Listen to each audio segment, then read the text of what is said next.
Assalamualaikum warahmatullahi wabarakatuh. Di sini saya akan mempresentasikan tentang pengertian transformasi 3 dimensi. Dalam ruangan 2 dimensi, suatu titik akan berada pada suatu posisi yang dinyatakan oleh dua sumbu.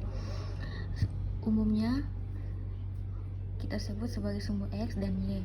Nah, dalam ruang 3 dimensi itu terdapat sumbu ketiga yang biasanya kita sebut sumbu Z.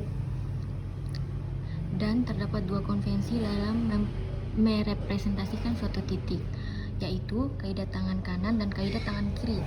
Dalam kaidah tangan kanan, jika sumbu X positif mengarah ke kanan dan sumbu Y positif mengarah ke atas, maka sumbu Z positif mengarah mendekati kita. Sementara dalam kaidah lengan kiri, sumbu Z positif mengarah menjauhi kita. Ini merupakan gambar dari sumbu koordinat 3 dimensi. Transformasi geometris yang dasar di ruang 3 dimensi itu sama halnya dengan di ruang 2 dimensi, terkecuali satu, rotasi kita perlu membedakan rotasi terhadap masing-masing sumbu, dan dua, refleksi adalah terhadap bidang-bidang XY, YZ atau ZX, dan ketiga adalah shear adalah terhadap dua sumbu, misalnya X dan Y.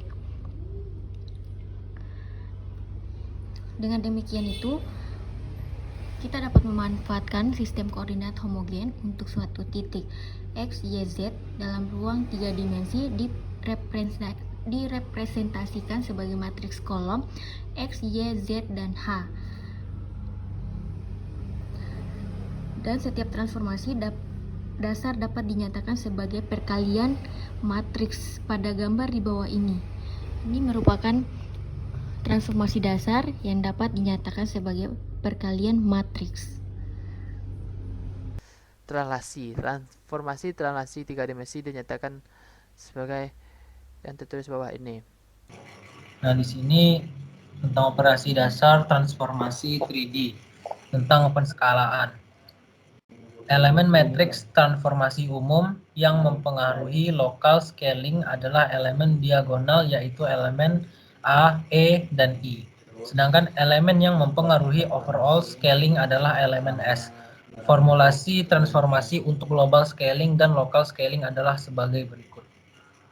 Nah, teman-teman bisa lihat di sini ada X aksen, Y aksen, Z aksen 1 sama dengan X, Y, Z 1. Sama dengan seperti matriks yang digambar. Begitu juga yang di bawahnya. Kemudian ada operasi transformasi scaling pada elemen matriksnya adalah operasi perkalian sebagai berikut. Operasi perkalian ya seperti X aksen sama dengan X dikali SX, kemudian Y aksen sama dengan Y dikali SY, kemudian Z aksen sama dengan Z dikali SZ. Nah, untuk gambarnya bisa teman-teman lihat di sini.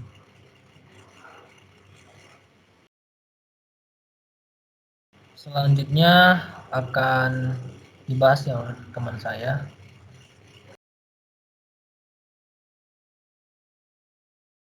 Baik, di sini saya Salsabila Putri, NIM 2019-31-222, ingin menjelaskan tentang rotasi. Berbeda dengan transformasi rotasi 2 dimensi, di mana yang menjadi sumbu adalah sebuah titik, dalam transformasi 3 dimensi, yang menjadi sumbu adalah garis atau sumbunya sendiri. Formulasi untuk rotasi dapat dilihat pada tabel di bawah ini. Di sini ada Z-axis rotation, yaitu ini adalah rotasi terhadap sumbu Z. Dan kemudian ada X-axis rotation, itu adalah rotasi terhadap sumbu X.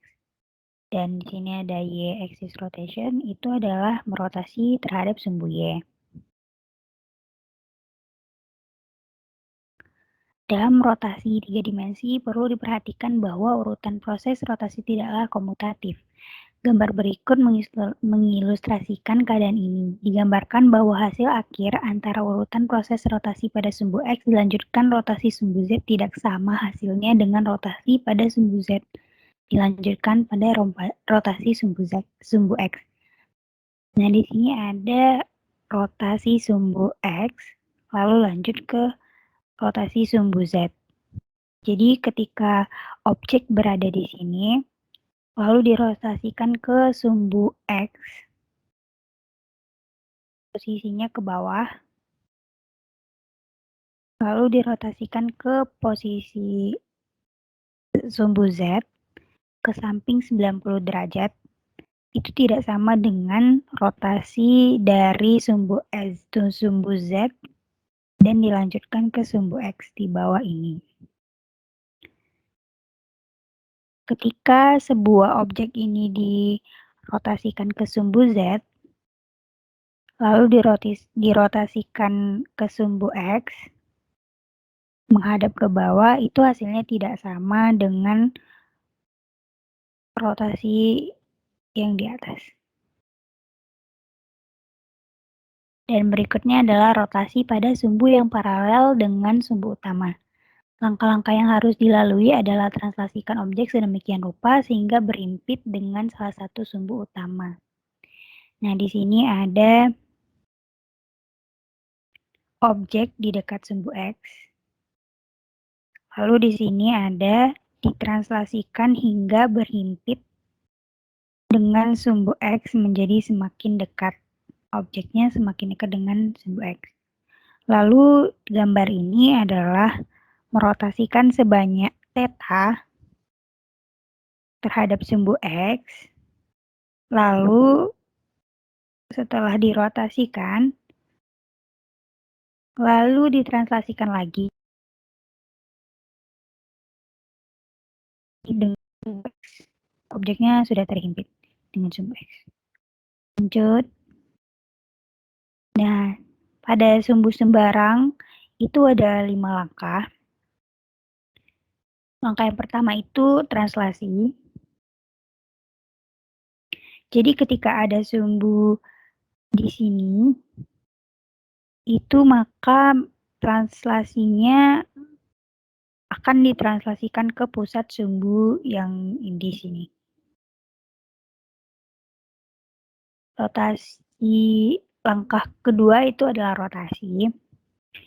Dari posisi yang semulanya menghadap ke atas seperti ini, lalu dirotasikan lagi ke bawah seperti ini. Poin yang di sini. Langkah yang ketiga adalah rotasi lagi.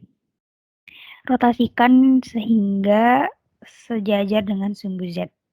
Jadi dia sejajar dengan sumbu Z. Oke, keempat adalah rerotasi. Dan kelima itu dari translasi, sehingga posisinya itu diretranslasikan sehingga posisinya sama seperti bagian awal. Nah, di sini ada refleksi. Nah, yang pertama ini adalah refleksi XY plane. Jadi, merefleksikan Z. Jadi, ketika ada sumbu Z di sini, maka refleksi dari Z adalah kebalikannya yang ada di sini. Jadi karena refleksi Z ada di kiri sebelah ini, maka dari Z ada di maka refleksi dari Z ada di sebelah kanannya. Seperti gambar posisi ini. Dan di matriksnya itu didefinisikan min 1. Lanjut refleksi YZ plane. YZ plane ini tuh ada di pojok kiri atas atau min 1 karena urutannya kan adalah min 1 itu X, 1 Y, ini Z, dan 1. Reflection dari XZ plane itu ialah di mana berarti posisi rotasi dari Y. Di mana posisi Y itu sendiri ada di baris 2 kolom 2 yaitu min 1. Lanjut, ini ada X-axis steer dan ini ada objek, suatu objek di sini, jadi objeknya tidak ada di depan, objeknya di depan, di posisi seperti ini, maka posisi yang seharusnya itu ada di belakang refleksinya. Tetapi karena di sini ada variabel A dan B, jadi sedikit terangkat belakangnya dikarenakan sumbu X dan Y-nya ini bertambah. Sekian dari saya, apabila ada kekurangan mohon dimaafkan. Titik 3. Sistem koordinat berganda. Multiple coordinate system. Hierarchical modeling. Seperti traktor ini. Dari work coordinate system, selanjutnya traktor coordinate system, selanjutnya front wheel coordinate system.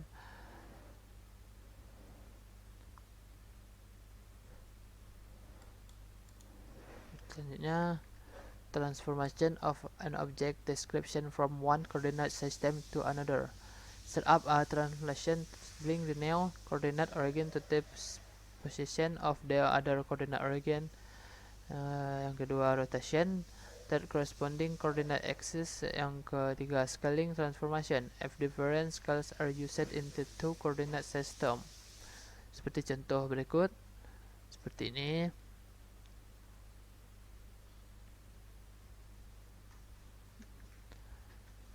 Dan yang terakhir, daftar pustakanya.